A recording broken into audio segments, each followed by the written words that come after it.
Kalau India apa ya ekspor ke sana ya yang potensial ya? Rata-rata selama ini masih CPO. Oh, Tapi CPO. kalau kita nomor satu kita tuh CPO itu ekspornya ke India, nomor dua baru Cina. Kalau batu bara itu ke Cina dulu, baru kemudian ke India gitu. Nah kalau yang lainnya tuh banyak pala, yang produk-produk untuk yang diolah ya, kokonat olahannya tuh juga banyak tuh diolah kemudian jadi kosmetik, jadi ini. Jadi kalau teman-teman di daerah kalau kita bertemu itu banyak yang kemudian oh ini kita eksportir juga nih ke India juga gitu. Salah satunya. Belum lagi memanfaatkan sebenarnya ruang-ruang permintaan yang meningkat, potensi meningkat dari negara-negara di sekitar kita sebenarnya. Kan negara-negara di sekitar kita seperti Vietnam, seperti Malaysia ya. Vietnam tumbuh di atas 8%. Targetnya ke depan itu adalah 10%. Tentu saja akan meningkatkan demand sebenarnya. Nah, kalau kita bisa mitigasi permintaan kebutuhan ekspor kita ke sana atau impor mereka yang meningkat dari Indonesia, ini adalah satu ruang untuk kita untuk bisa mengekspor lebih banyak lagi. Yang penting adalah kemudian melihat potensi marketnya di sana apa. Jadi memang tidak harus selalu langsung kepada negara-negara yang besar, tapi kemudian lihat spillover-nya dengan negara-negara yang di sekitar kita. Ini kan yang relatif sebenarnya logistik cost-nya relatif lebih murah karena dekat ya. Yang berikutnya Malaysia juga. Malaysia menjadi negara maju, permintaan akan barang-barang dari Indonesia juga tinggi sebenarnya. Dan kedatangan turisme dari Malaysia juga akan semakin tinggi sebenarnya. Nah ini banyak hal yang sebenarnya kalau lihat detail tuh potensi-potensi di Indonesia yang bisa kita manfaatkan. Kalau dari sisi ekonomi, situasi moneter, ya perkembangan pasar keuangan, saya rasa dari sisi perbankan misalnya, perbankan udah sangat aware dengan situasi ini karena udah dalam beberapa tahun terakhir kita selalu berhadapan dengan situasi yang memang uncertain gitu ya. Sudah menyiapkan dengan mitigasi, berbagai mitigasi dengan membuat berbagai skenario. Bagi kami misalnya membuat skenario stress test nih Mas Irom. Jadi ada stress test yang kemudian membuat dari sisi baseline-nya, moderate, worse misalnya. Kursnya kita lihat kalau misalnya di sekian levelnya apa kemudian dampaknya kepada bottom line kita. Kalau pertumbuhan ekonomi kemudian turun, apa dampaknya kepada bottom line kita. Sehingga bank akan selalu aware ya, manajemen akan selalu aware kemudian ketika situasi lagi unfavorable, itu kita udah bisa kemudian mengantisipasi dari jauh-jauh hari gitu. Nah itu yang dilakukan. Apalagi kalau kita lihat memang kemudian memitigasi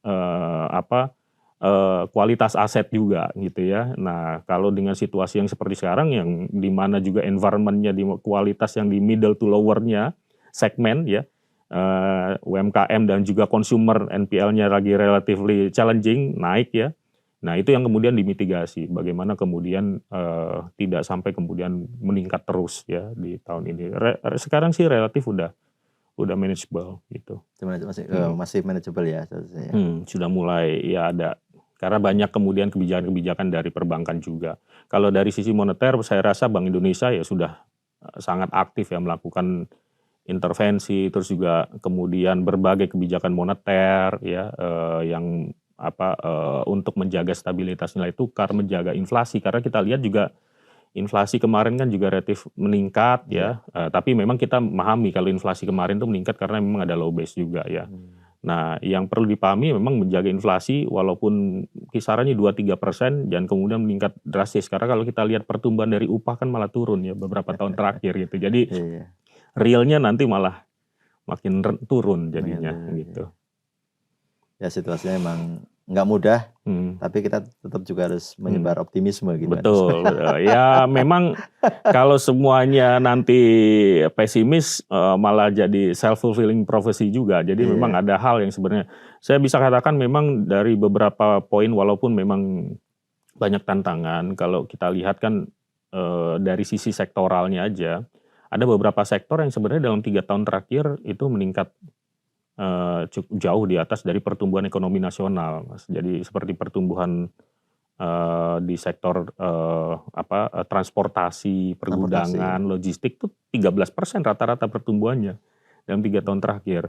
Sektor makanan minuman juga masih relatif kuat, terus kemudian di atas 5%, kalau saya katakan kuat tuh di atas 5%. Terus kemudian jasa kesehatan, telekomunikasi itu tinggi.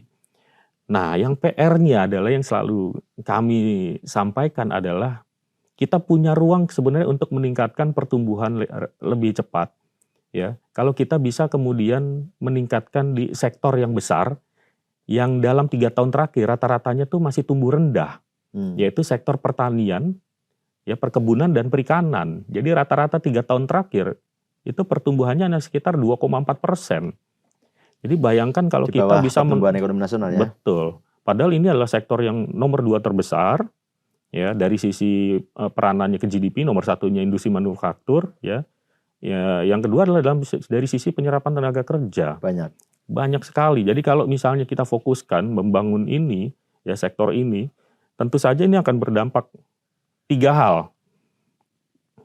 Pertumbuhan ekonomi, mendukung pertumbuhan ekonomi. Kedua adalah penyerapan tenaga kerja. Yang ketiga adalah penyuplai falas. Kalau kita misalnya bisa memproduksi atau mengekspor menjadi komoditas ekspor. Dan ini ruangnya besar, Mas Hiram. Ini yang selalu kami juga sampaikan juga bahwa misalnya ada beberapa produk itu banyak yang diekspor ke India. Ya, kita tahu kalau berbagai data ya memforecast bahwa India itu akan jumlah penduduknya 2 kali lipat dibanding China. Ya, dalam beberapa puluh tahun ke depan. Artinya demand-nya mereka tuh akan semakin besar untuk produk-produk perkebunan dari Indonesia. Begitu juga dengan China. China walaupun turun 700 juta ya separuhnya dari India, tapi tetap kebutuhan tinggi pangan, juga. Ekspor segala macam juga tinggi ya. Itu yang kemudian memang kalau kita bisa meningkatkan misalnya rata-ratanya bisa tumbuh 4-5%, itu akan tercapai itu sustainability pertumbuhan ekonomi di atas 5,5% misalnya gitu. Kalau India apa ya ekspor ke sana ya yang potensial ya? Rata-rata selama ini masih CPO. Tapi kalau kita nomor 1 kita tuh CPO itu ekspornya ke India, nomor 2 baru Cina. Kalau batu bara itu ke Cina dulu, baru kemudian ke India gitu. Nah kalau yang lainnya tuh banyak pala, yang produk-produk untuk yang diolah ya, kokonat olahannya tuh juga banyak tuh. Diolah kemudian jadi kosmetik, jadi kalau teman-teman di daerah kalau kita bertemu itu banyak yang kemudian ini kita eksportir juga nih ke India juga gitu. Salah satunya. Belum lagi memanfaatkan sebenarnya ruang-ruang permintaan yang meningkat, potensi meningkat dari negara-negara di sekitar kita sebenarnya.